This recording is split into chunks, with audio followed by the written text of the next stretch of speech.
Panama کا ایک مال بردار جہاز حادثاتی طور پر اڑیسہ کے ساحل کے قریب سمندر میں غرقاب ہو گیا ہے۔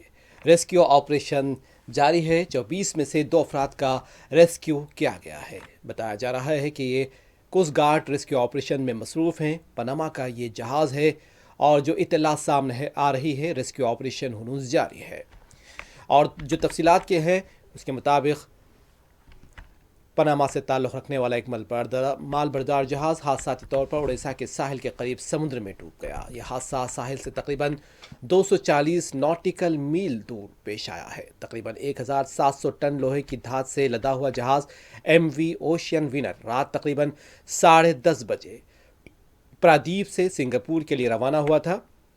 22 اگست کی صبح 11 بجے 48 منٹ کے بعد جہاز سے رابطہ منقطع ہو گیا۔ جہاز کے عملے نے آخری اطلاع میں بتایا تھا کہ وہ حادثے کا شکار ہو گئے ہیں۔ جہاز پر مجموعی طور پر 24 افراد کا عملہ موجود تھا، جن میں 20 چینی شہری اور 3 میانمار کے شہری اور 1 بنگلہ دیشی شہری شامل بتائے جا رہے ہیں۔ اطلاع ملنے کے بعد انڈین کوسٹ گارڈ اور انڈین نیوی کی ٹیموں نے امدادی کارروائیاں تیز کر دی ہیں۔ اب تک 2 افراد کو بچائے جانے کی اطلاعات ہے۔ مزید تفصیلات کا ہنوز انتظار کیا جا رہا ہے۔ تو اڑیسہ کے ساحل کے قریب یہ جہاز ڈوب گیا۔ 24 افراد اس میں سوار تھے۔ حادثے کا یہ جہاز شکار ہو گیا تھا۔ سنگاپور جا رہا تھا یہ جہاز۔